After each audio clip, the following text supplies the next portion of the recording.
बिस्मिल्लाहिर्रहमानिर्रहीम।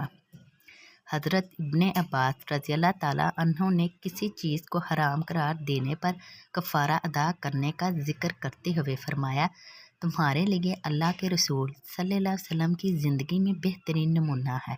मिशकातुल मसाबी हदीस नंबर 3277।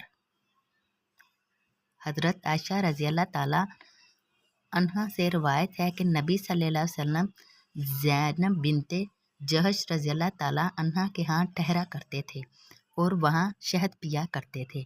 बस मैं और हफ्सा रज़ी अल्लाह ताला अन्हा ने तय किया कि नबी सल्लल्लाहु अलैहि वसल्लम जिसके पास भी तशरीफ़ लाएं तो वो कहे, मुझे आपसे मगाफिर खाने का गुण जो अरफत पौधे से निकलता है कि बू आ रही है।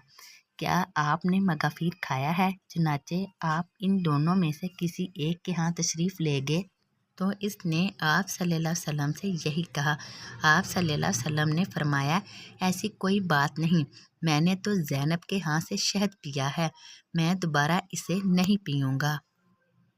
और मैंने हलफ उठा लिया, तुम किसी को इसके मतलब ना बताना।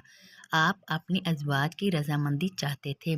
चनाचे यह आयत नाज़िल हुई, ए नबी, आप सल्लल्लाहु अलैहि वसल्लम ने इस चीज़ को क्यों हराम करार दिया जिसे अल्लाह ने आपके लिए हलाल करार दिया है।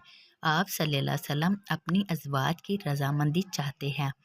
मिशकातुल मसाबी हदीस नंबर 3278। हज़रत सुबान रज़ी अल्लाह ताला अन्हु बयान करते हैं, रसूल अल्लाह सल्लल्लाहु अलैहि वसल्लम ने फरमाया, जो औरत बिला वजह अपने खामन से तलाक का मुतालबा करे तो इस पर जन्नत की खुशबू हराम है।